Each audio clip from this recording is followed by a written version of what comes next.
Já estamos de volta com o nosso Gazeta Entrevista para receber o nosso primeiro convidado. Vamos falar de política. Eu converso agora com o deputado federal Léo Brito, do Partido dos Trabalhadores. Deputado, boa noite. Tudo bem? Seja bem-vindo. Boa noite a todos os telespectadores. Então, deputado, são muitos temas palpitantes na política nacional e o senhor lá na Câmara Federal tem participado de todos esses debates.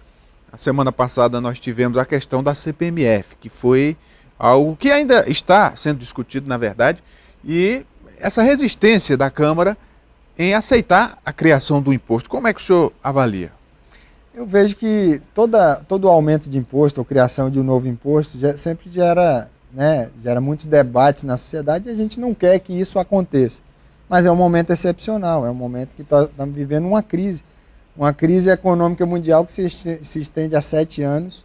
Nós temos aí vários países do mundo, inclusive a China, o gigante, uma grande potência mundial econômica, ainda tendo problemas, consequências dessa crise de 2008 e 2009. O Brasil fez o seu esforço ao longo dos últimos 4 anos para manter os empregos, para manter a massa salarial, para buscar um controle da inflação, para manter os investimentos das empresas, e para isso foram feitos subsídios. Tudo isso custou muito ao orçamento da União e, de alguma maneira, também gerou uma pressão inflacionária. Mas nós conseguimos, nesse período, um desemprego de 4,5%. Agora, nesse momento, o Brasil perde seu grau de investimento porque foi encaminhado ao Congresso para 2016, eu faço parte da Comissão Mista do Orçamento, um orçamento que é deficitário, um orçamento que estava com déficit de 30 bilhões. E aí o governo teve que fazer um esforço, primeiro, de cortar os seus gastos, que vai ser feito com corte de em relação ao corte de gastos, a sociedade cobra mais do governo. Mas o governo, só para ter uma ideia, esse ano 2015 já foi um esforço fiscal de 124 bilhões em cortes. E no ano que vem, para esse orçamento, nós temos essa previsão, de 60 bilhões. Então, tudo isso, e um corte que é fundamental é exatamente aquilo que a sociedade já estava pedindo há algum tempo. Corte de ministérios, redução de cargos comissionados, redução de custeio da máquina com diárias, passagens. Agora, tudo isso é uma parte pequena do orçamento. Então, está sendo feito, já foram feitos cortes em diversas áreas, e o governo está fazendo esse esforço, mas só isso não vai dar conta de fazer com que o orçamento fique superavitário, ou seja, que as receitas sejam maiores do que as despesas. Porque para que inclusive as agências internacionais, elas deem credibilidade ao Brasil, é fundamental que o Brasil cumpra seus compromissos. E aí precisa fazer um superávit primário de 0,7%.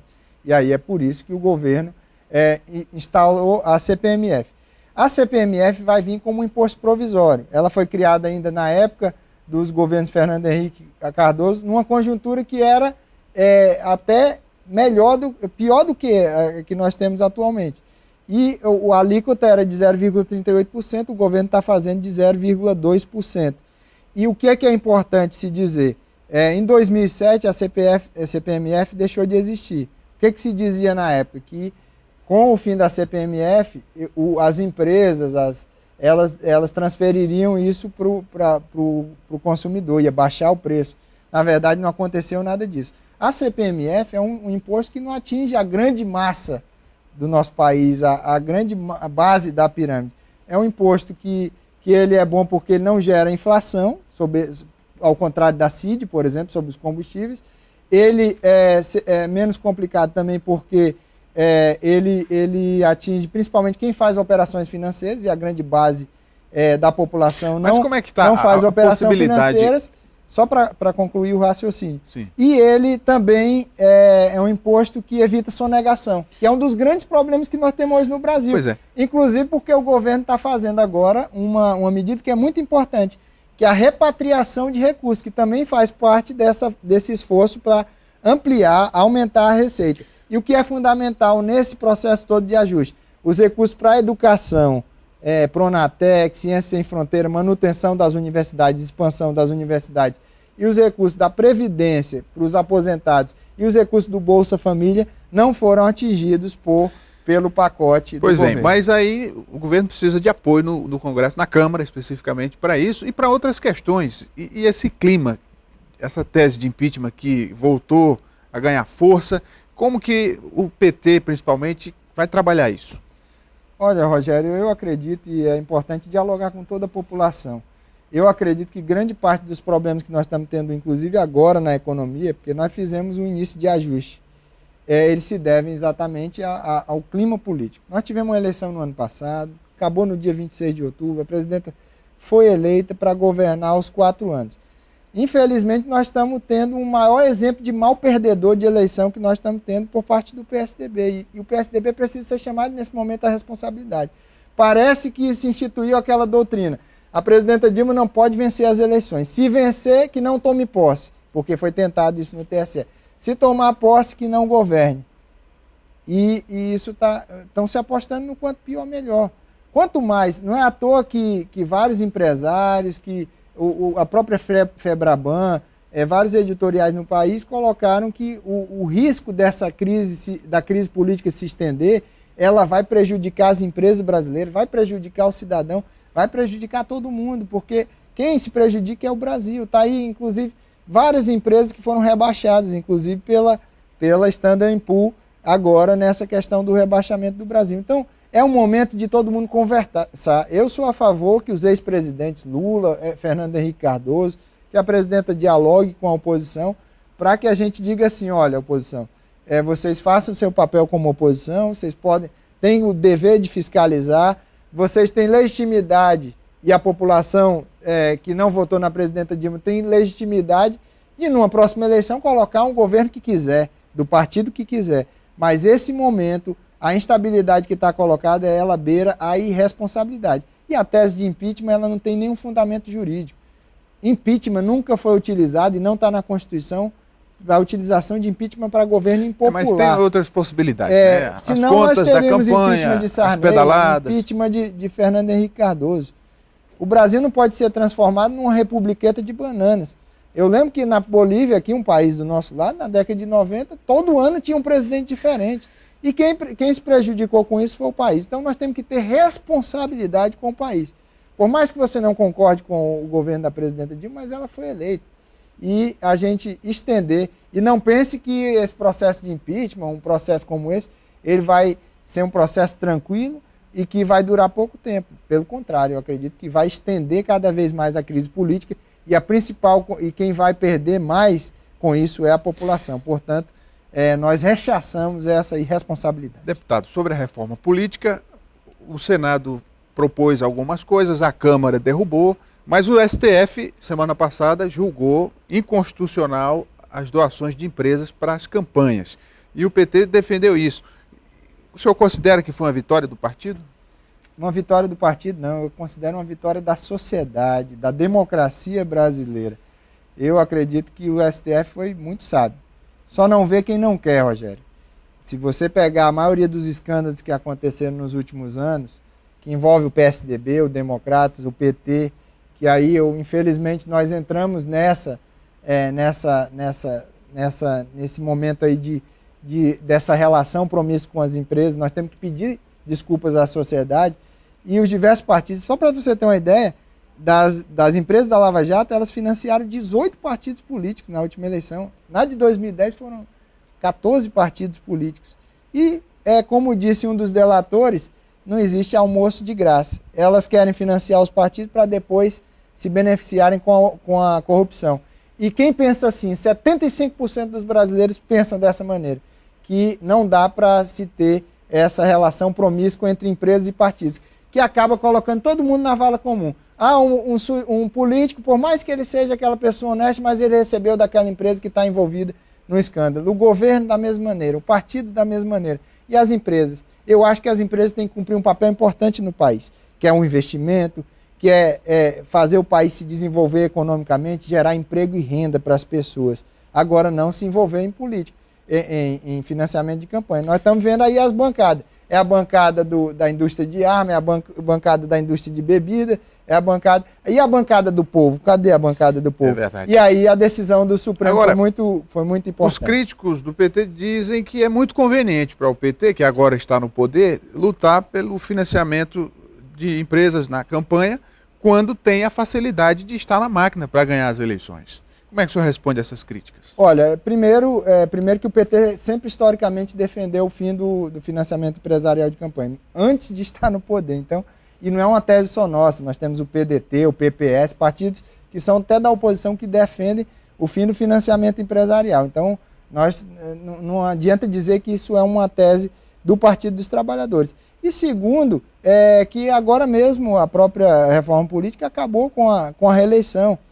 A própria legislação eleitoral ela estabelece mecanismos, inclusive, para evitar o uso da máquina nas campanhas administrativas e com muito rigor. Nós defendemos isso e também sempre lutamos para que isso não acontecesse. Então, vai chegar um momento que o PT vai sair do poder. E o que nós temos hoje é uma relação desigual. O que é? Quem tem dinheiro e que é financiado por grandes empresas se elege em eleição. Agora, aquele cidadão que é uma liderança, que está lutando por uma grande causa, não consegue se eleger. Então, o que o Supremo definiu é mais ou menos o seguinte: nós precisamos ter uma relação isonômica e mais democrática nas eleições. E é isso que o PT sempre decidiu, sempre lutou ao longo do tempo. Alguns projetos do senhor têm tido destaque, deputado. Por exemplo, esse que propõe a instalação de taxímetros nos mototáxis, né? Que inclusive vai começar aqui pelo Acre. Exatamente. É uma iniciativa importante que nós estamos fazendo em parceria com a Federação dos Mototaxistas, Taxistas e Motofretes da região Norte e Nordeste. Nós fomos até o Inmetro, lá no Rio de Janeiro, conversamos com o presidente do Inmetro. E aí existe uma regulamentação dos mototáxis, mas hoje o cidadão perde. Por quê? Porque ele vai pegar um mototáxi, às vezes até se fornece uma tabela, mas ele não sabe exatamente quanto vai pagar. Então o cidadão acaba sendo perdido, acaba sendo engalobado, como a gente fala aqui no linguajar popular. E o que os próprios mototaxistas querem é o seguinte: nós queremos transparência com os nossos clientes. Fomos até o Inmetro. O Inmetro está desenvolvendo esse protótipo do mototaxímetro, já desenvolveu, e agora o que precisa? Vai ter uma reunião agora no final do mês com a nossa assessoria e eles, as empresas, para que seja desenvolvida em massa, para que atinja todas as regiões de mototáxi no Brasil. Mas o presidente do Inmetro já disse: olha, nós queremos fazer o projeto piloto em Rio Branco, que é, digamos assim, o presidente, inclusive Pedro, eu quero mandar um abraço para ele, é daqui do Acre, presidente da federação. Nós queremos fazer em Rio Branco para que a gente possa estender essa experiência para os demais municípios do Brasil. Então, é uma medida importante não só para o Acre, mas também para todo o Brasil que tem esse serviço Deputado, importante. O senhor é vice-presidente da CPI dos crimes cibernéticos. Como é que está o andamento dessa comissão? Olha, essa CPI é uma CPI muito importante. Se você for na internet hoje, é difícil você não ver uma prática criminosa. Seja de pessoas que desrespeitam cadáveres de pessoas, sejam crimes contra a honra, seja crimes de pornografia infantil, seja crimes de pedofilia. Então isso está muito presente hoje na internet. Invasão de segurança de bancos. Então nós tivemos a iniciativa de criar essa CPI dos crimes cibernéticos. Hoje eu sou vice-presidente. E o que está sendo importante? Porque nós estamos tendo a oportunidade de ouvir as maiores autoridades, tanto da academia, quanto a Polícia Federal, as instituições de segurança, o Ministério Público. Estamos ouvindo também as entidades que trabalham nessa questão de criança e adolescente, que são as maiores vítimas nesse momento dos crimes que são praticados na internet, as instituições bancárias, e tudo isso está dando para a gente uma oportunidade de saber, por exemplo, as dificuldades que se tem para investigar os crimes. Está dando a possibilidade da gente entender, por exemplo, que é necessário que os IPs eles sejam individualizados, porque às vezes você tem um IP que é acessado por várias pessoas e fica difícil de você saber quem praticou aquele crime. Tem questões como a Deep Web, que é um espaço na internet profundo que as pessoas praticam os mais variados crimes, desde tráfico de drogas a tráfico de pessoas. Então tem um mundo de crimes acontecendo na internet e a gente precisa combater isso.